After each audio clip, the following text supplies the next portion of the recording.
Well, hello, friends, and welcome to the Imago Nutrition Podcast, where we answer your questions and give you practical nutrition strategies to help you and your family flourish.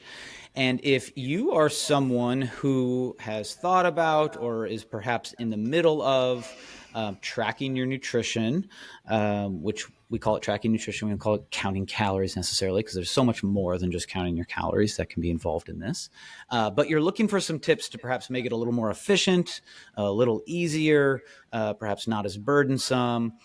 This is going to be a great episode. We do believe it's going to be very, very helpful for you. And this specific question came in from a current client of ours, and so we wanted to take this on with an episode. But if you have a question or a concern or a burning desire to know something, or for us to clarify something in regards to nutrition, you can submit your question, your concern, your clarification desire by going to imagonutrition.com/podcast. That's imago, IMAGO, nutrition.com/podcast. You can fill out that form real quick, and you can send us your question and we will consider it as a topic for a future episode.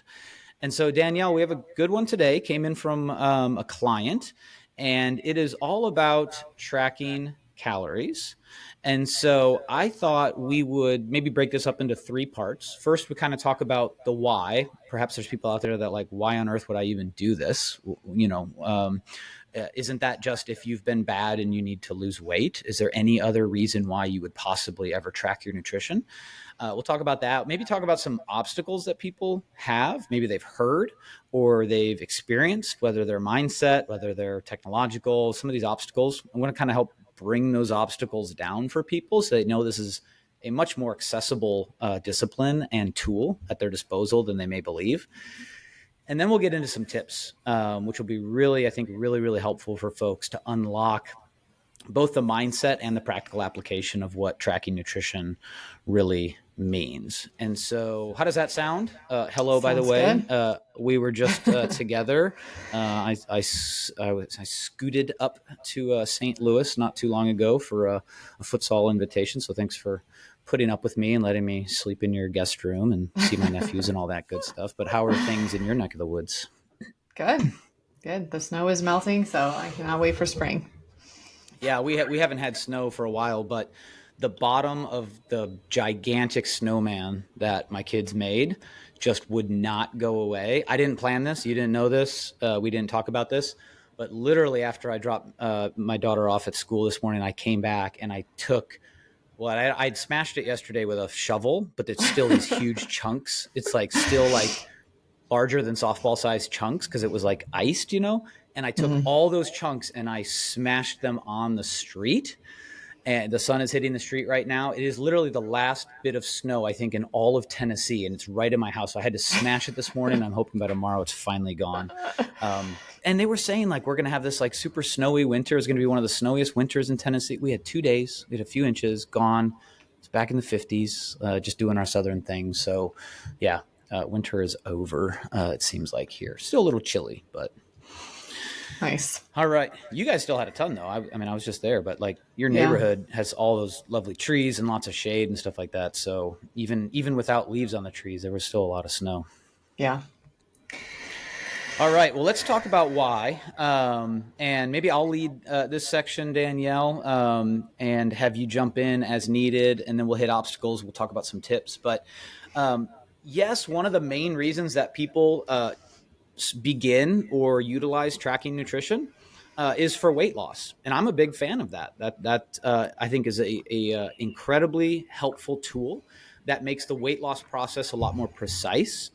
And it makes it a lot more efficient. And certainly like in our coaching programs, this is something that we work on with our clients, not to overburden them, but to help them reach their goals in an efficient, healthy, sustainable way. And tracking can absolutely and oftentimes is a part of that. So if you have a weight loss goal, tracking your nutrition doesn't mean you've been bad and now you're being punished by having to count your calories and all the negative connotations that come with that.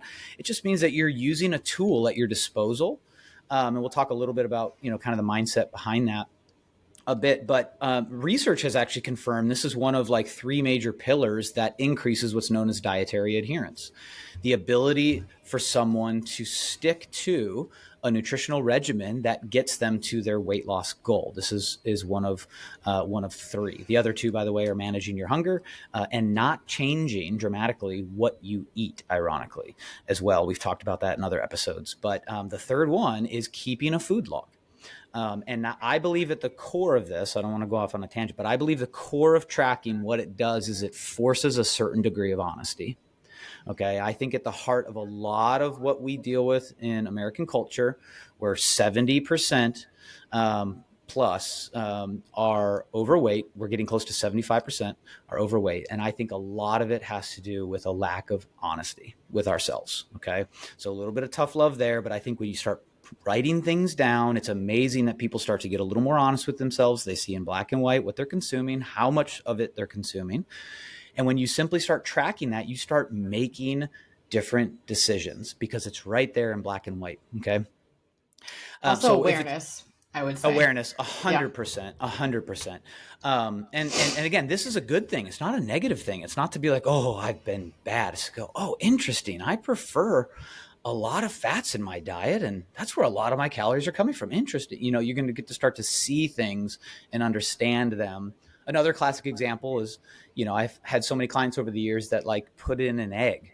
You know, they're like, I have an egg with breakfast. That's my protein. And they put it into the app and they're like, Mark, it says there's only 6 grams of protein. That can't be right. I'm like, yeah, there's about 6 grams of protein in an egg, you know, and they will, you know, it's just like, oh my gosh, like when you see it, you know, you think, oh, egg, protein, I'm good. And you think like, I got to get over 100 grams today and breakfast had 6. You know, you just start to become aware of, you know, what this food contains and how it helps you get to your goal. So another one, look, if you're trying to gain muscle, right? Tracking your nutrition can be a terrific way. You know, if anyone has gotten into the muscle gain conversations, you hear things like, oh, are you doing a clean bulk? Are you doing a dirty bulk?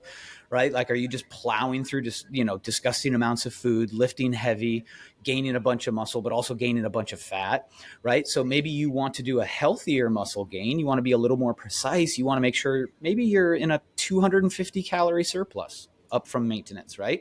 Tracking your nutrition can help you do that so that, yeah, maybe you'll gain a little bit of fat in the process. That's okay. But you're going to gain relative to the amount of muscle. You're not going to gain nearly as much fat as you would if you were just trying to do it by kind of winging it and eyeballing it. So on the positive side, you can use tracking nutrition to establish a healthy surplus in calories. It doesn't have to always be about a calorie deficit. Athletic performance. I've worked with athletes over the years. I've worked with, you know, BJJ competitors, marathon runners, high school athletes, soccer players, basketball players here in town, et cetera, et cetera. And a lot of times it's very, very helpful, particularly with like endurance sports, to know where, for example, your carbohydrate intake is, right? So for a marathon plan, I might start a client at 55% of their calories coming from carbohydrates. And we're going to ramp up over 12 weeks to that race. And it might be north of 70% of the calories intake are from carbohydrates. And you can know that relatively accurately through tracking nutrition. You also might just want to track single ingredients to see where you are, or single nutrients, sorry. So for instance, 95% of Americans don't get the recommended amount of fiber. 95%. If you think you do, you probably don't. The only people that actually do are the ones that know they do. So if you're like, I think I get enough fiber, chances are you don't. Okay. There's a 95% chance that you don't, myself included. If I'm not tracking, or if I don't have to track year round, but I go through seasons of tracking, and it has also informed my intuition on how I reach that fiber goal. So you may just want to use it just simply to track, where am I at with my fiber? Could I get into that 5% of Americans that actually get enough fiber? Maybe you don't have a weight loss goal. You don't have a muscle gain goal. You don't have an athletic performance goal. You just have a health goal. You want to be overall healthier, right? So maybe tracking something like your nutrition just to see your fiber intake could be super helpful. And then kind of in concert with this, keep in mind that people really underestimate how much they consume, particularly as it relates to like a weight loss environment. So studies have shown we overestimate how much activity we burn, and wristwatches and devices and cardio machines are culprits in that as well, because they overestimate caloric burn. but we underestimate pretty dramatically how many calories we consume. I've got one study here. I've got many studies, but one in particular says we underestimate our calories by 53%. Okay, 53%. By the way, calories, let's talk calories real fast, and American consumption in general. Americans believe that we consume, sometimes you got people being like, oh, I eat like 1,500, 2,000 calories a day, because we keep hearing this 2,000 calorie number. Research and surveys have shown Americans on average consume over 3,600 calories a day. 3,600. People are shocked by that number, and we should be.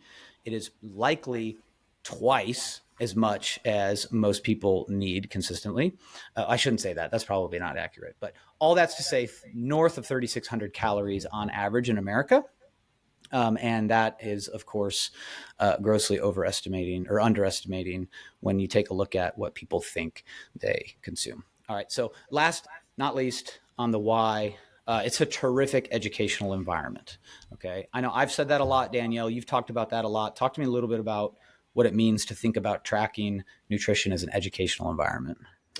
Yeah, so one, you're learning about the food, you're learning about the calories in the food, what nutrients are in the food, but you're also learning about your portions, your sources of certain foods, like what's your sources of fats, what's your sources of protein, what's your sources of fiber that prefer. So it's a huge learning environment. Tracking, like you said, doesn't need to be year round. We kind of compare it to going to school so you can learn these things about yourself and about the food, because just being aware of what you're putting in your mouth Mm-hmm. can really add up. And it's just fascinating for a lot of people to find out, oh yeah, look, at the majority of my fat is from the plant, so that's good. I'm taking care of my heart. Or the majority of my fiber needs to be from fruits and vegetables, and I'm not getting enough. So it's a huge learning environment. Yeah, and I love that analogy. We use it. It's kind of like going to college or high school. You go to the classroom to learn, but you don't go to the classroom to stay in the classroom. You go in the Mhm. classroom to go out in the real world and make money, right? And that's what tracking can do for a season. So you could spend 12 weeks, and I guarantee you it will be like a master's degree in understanding your preferences, your mindset, food, nutrition.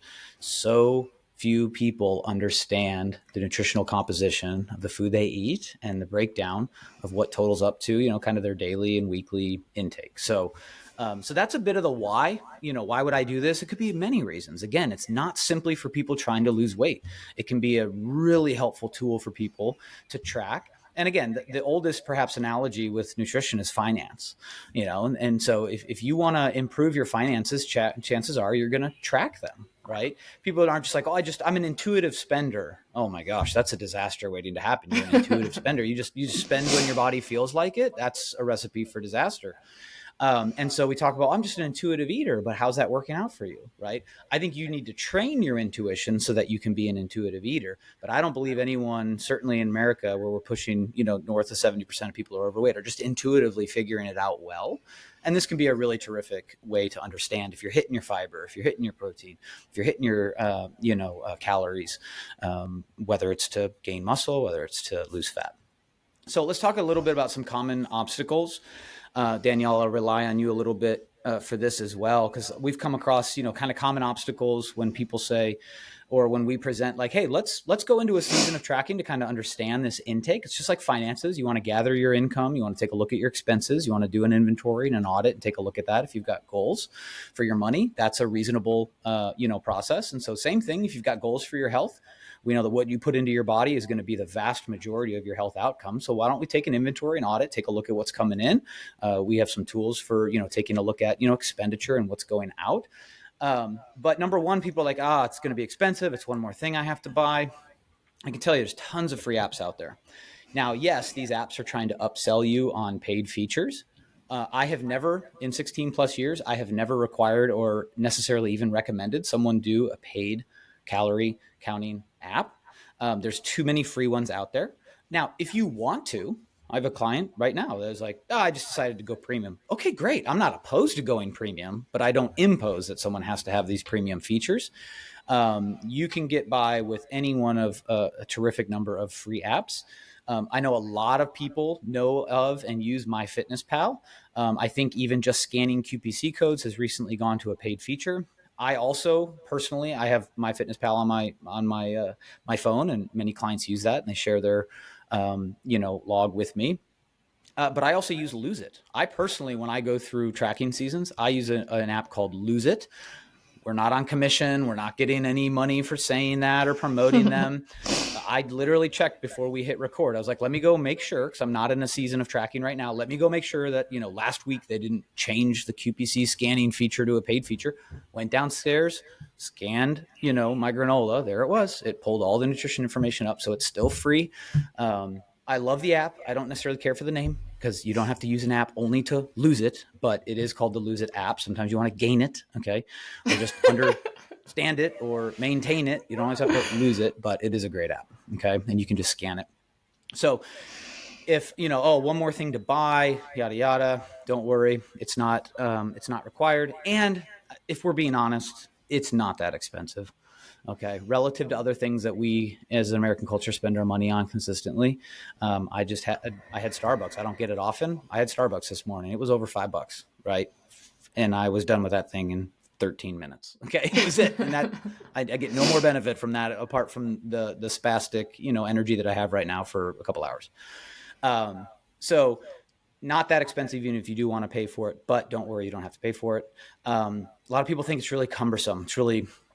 It's going to be this big process. And I can tell you, it's not cumbersome. Now, it may feel like it at the start because it's new, but eventually you're going to see it's just as easy as using any other app that you use. And chances are you've got a smartphone near you and you've got several apps that you have downloaded, logged into, created an account, figured it out, uploaded your profile picture, started loading pictures, whatever it is. Maybe it's a banking app and you're using, some of the financial tools in that app.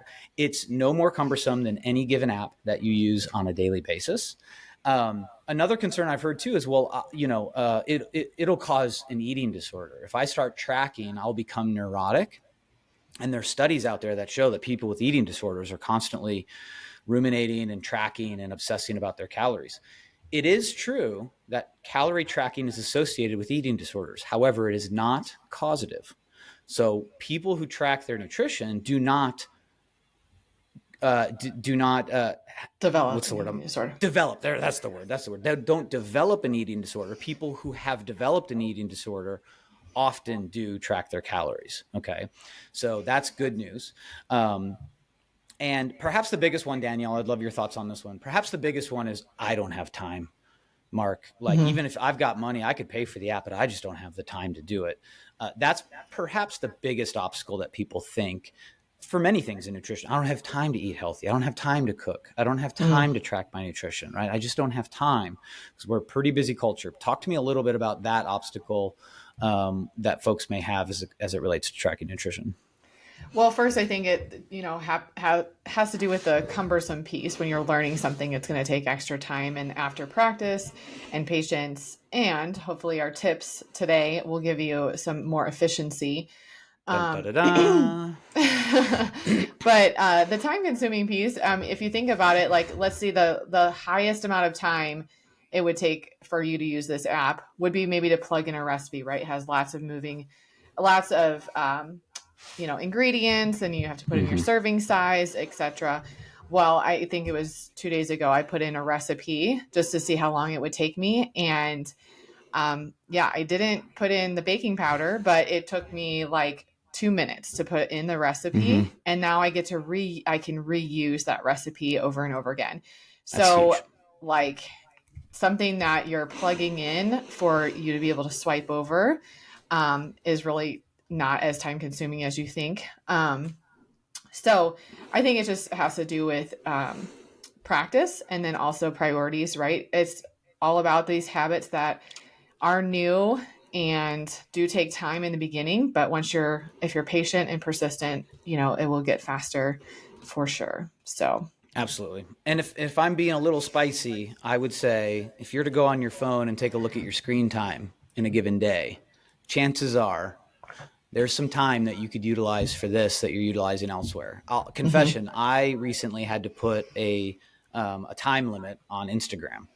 Now now the app tells me when I'm about to hit an hour, and I hit it pretty much every day, an hour, right? And I Mm-hmm. got a lot going on too. I'm like you that's listening to this, busy, kids, parent, sports, coach, travel, work.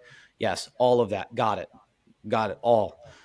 And then I somehow I find an hour for Instagram every day, right? So chances, and that's just the start of it. That's not Facebook. That's not, other things. And that's not all just for work. That's not just me cranking on our company social media. That's personal stuff too.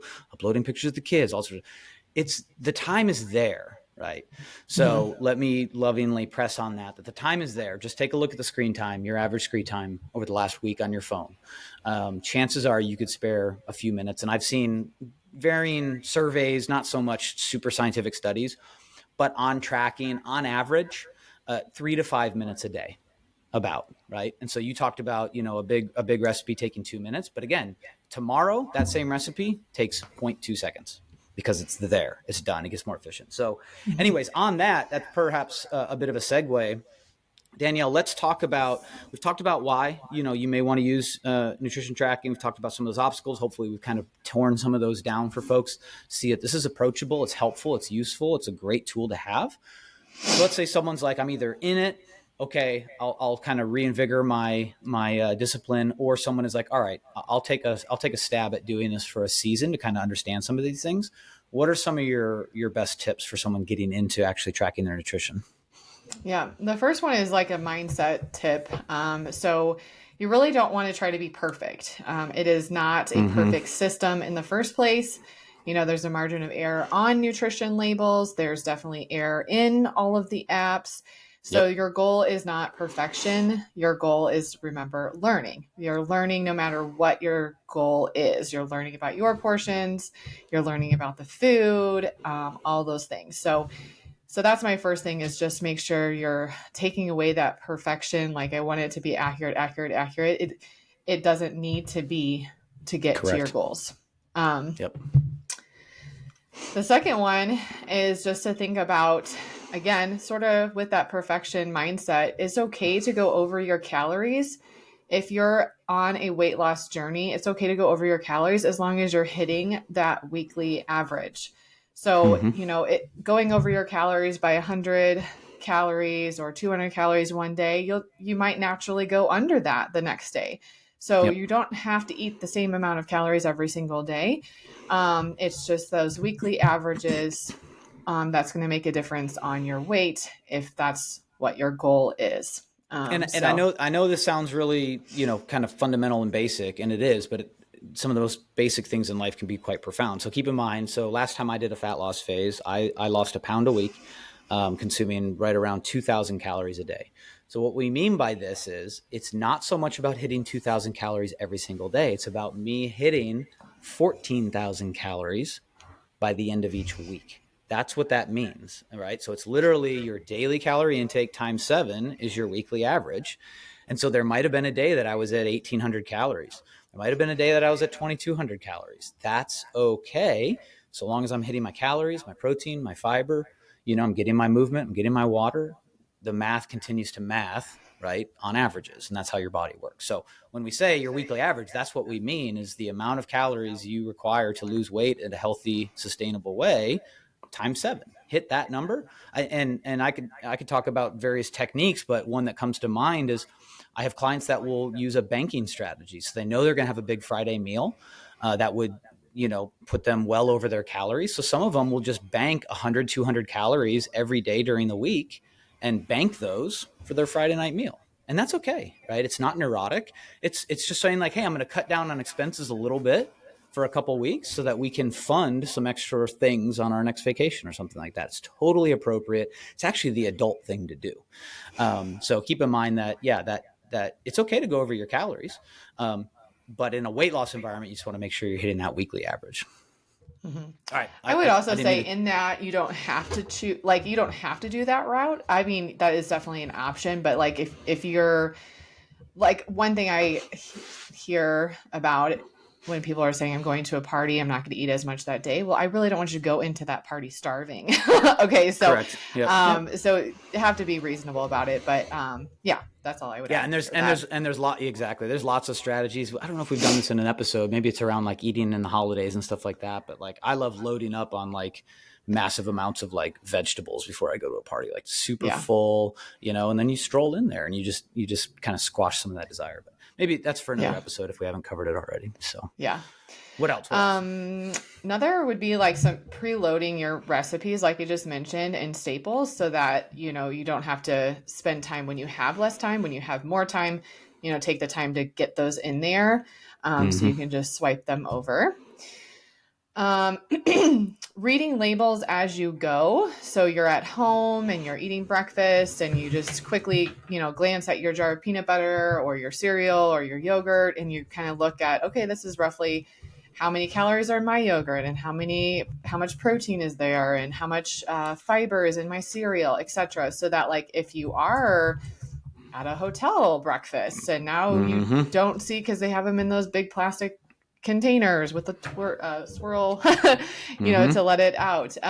You can have an idea in your head of what's a good estimate so that I can just Google, okay, Cheerios. And now I know, okay, yeah, that is more accurate than this one, as far as what's preloaded in your app to choose and the correct and one. not to get ahead, but like this is kind of what we're talking about. Like this environment builds your intuition, right? Like the classic example is when you actually, perhaps just one time at home, measure a serving of peanut butter. Right? Like actually measure it and look at it. And first of all, if you love peanut butter, I know you and I both do, you're going to be like, that is sad. That should not be a serving, right? That thing should be falling off that spoon. But when you actually take a look at it, that in and of itself is just this clear example of, man, what I would generally think is just a simple serving of peanut butter is not at all, what is in reality in relation to that nutrition label. So with all foods too, this is why it's so beautiful in terms of like an educational environment, because it just gives you, say, like ice cream. Have you ever looked at what 2/3 of a cup of ice cream is in a bowl? It's depressing. That's what it is. Right? Like I come from a family where the ice cream should be as round on the top of the bowl as the bowl is on the bottom, right? Like that thing should look like an egg from a distance, the silhouette of that ice cream bowl. But that's like 8 servings of ice cream, okay? And so we're looking at it like, oh, vanilla ice cream is only 120 calories, but you had 9 servings last night with chocolate syrup, right? So that's just one of those things that when you take a look at that, it can really start to actually build your intuition. So that is a big one. And like you said, like reading those labels on the go, it starts to build that tuition as well. So what else? What else? Speaking of building that in a restaurant environment, think about going to restaurants first, possibly that have calculators on their website, like Chipotle would be an example, Panera. Those chain restaurants typically have a nutrition calculator where you're basically pretending to order and it tells you all your nutrition right there. Then when you go to a non-chain restaurant, you are going to have a good idea of what a burrito or a taco or a sandwich, calories would most accurately look like. If you don't do that method, you're dining out, you just roughly choose about 30% higher calorie item. And when you make the same exact thing at home, you're consuming about 200 calories less than when you dine out. And that's because they want you to love the taste of it. So they're going to put butter on that sandwich on the toasty bread. So just think about being honest and choosing the 30% higher calorie item when you're dining out if you do not have the restaurant nutrition facts. And something I say to clients is, when in doubt, just log it out. Like, don't avoid it. And by the way, I should also say too, like you should have meals every so often, even when you're losing weight, that you don't track. Like you have an anniversary dinner with your wife, don't track your meal. Just go out and have that. Make more intuitive decisions, which you'll be able to make if you're doing this on a consistent basis. You'll be able to go to the restaurant, just enjoy it. Don't worry about it. It's one day, it's one meal. It's not going to make or break anything, right? But when in doubt, log it out. To that point, like, you need to know if a carne asada burrito is roughly 300 calories or 1,300 calories, right? Like, we're not mincing over, like, is it 1,350 or 1,328? What if I got tomato sauce? Not like, you don't need to worry about that. You need to get broad strokes if you're in an environment where you don't know. The food is being prepared, you don't have calories. But again, even some menus now will at least list something like carne asada plate. They'll list the calories, put that in there. If you eat the whole plate, it's probably pretty dang accurate. It's not going to be exact, but it doesn't need to be. So when in doubt, just log something. And these apps usually have a centralized database. So you can just search carne asada burrito. It doesn't have to be from the local place you got it. It could just be a general carne asada burrito. And again, you just need to know relative numbers. You don't need to worry about absolute crazy precision. Yeah. So another example is like you're at a party and, these foods have been prepared, or if you think about an old tool, I don't know, Calorie King. Have you used that, Mark? Calorie Never. King has things in there that it's been around for so long. So it has maybe a bigger database than MyFitnessPal even. I'm not sure. Don't quote me on that. But you can even find alcohol in there. Like if you're having alcoholic drink and you can't find that in MyFitnessPal, just try Calorie King. See if that helps you out in giving you a good estimate. And where is that? Is that a website? Is that an app? Just a website. Go to calorieking.com. Fascinating.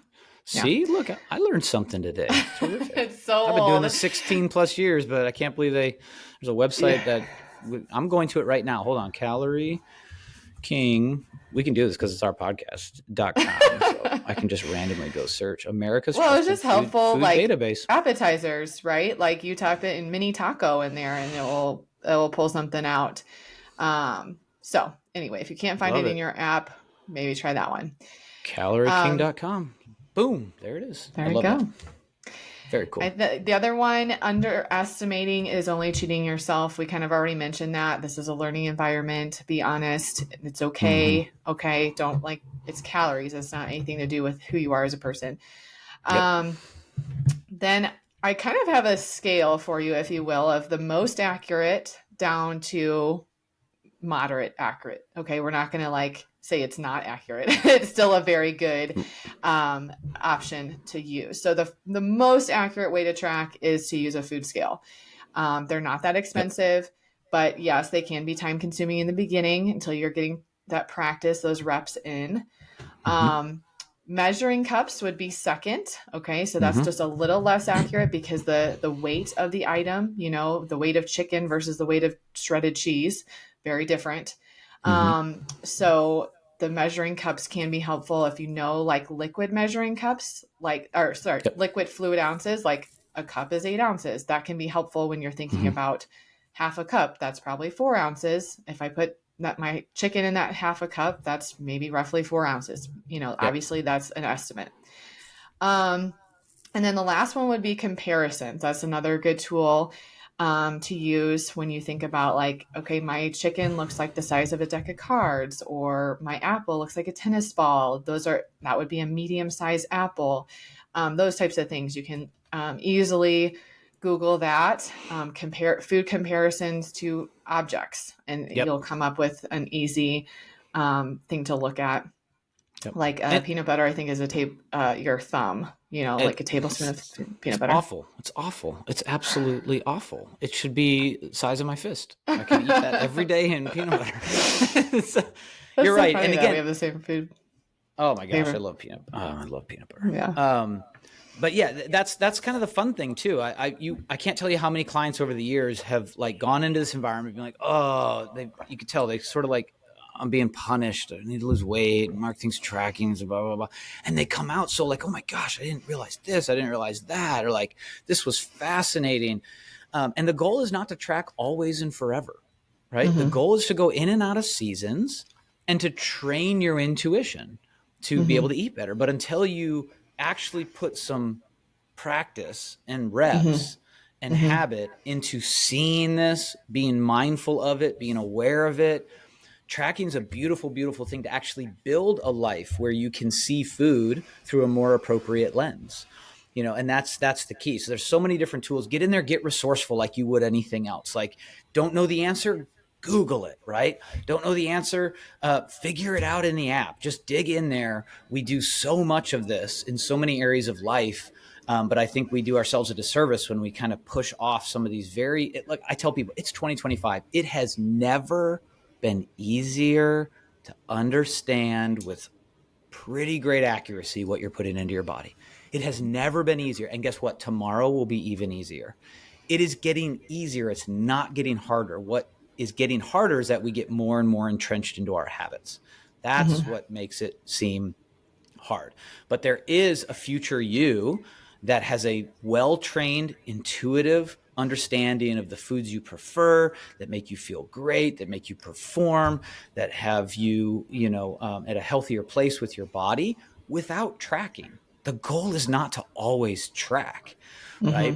I'm going to track finances till I die, but I don't track food year round, right? So like, it's less burdensome than that. But if you want to win with money, you got to understand, some intake and outcome, or intake and output, and same with, nutrition. So I hope that sort of frees you up, if you're listening to this, because so many people go into it sort of like, oh man, I knew it, and paid, Mark and Danielle to lose weight. And I'm going to talk about tracking my food and all this sort of stuff.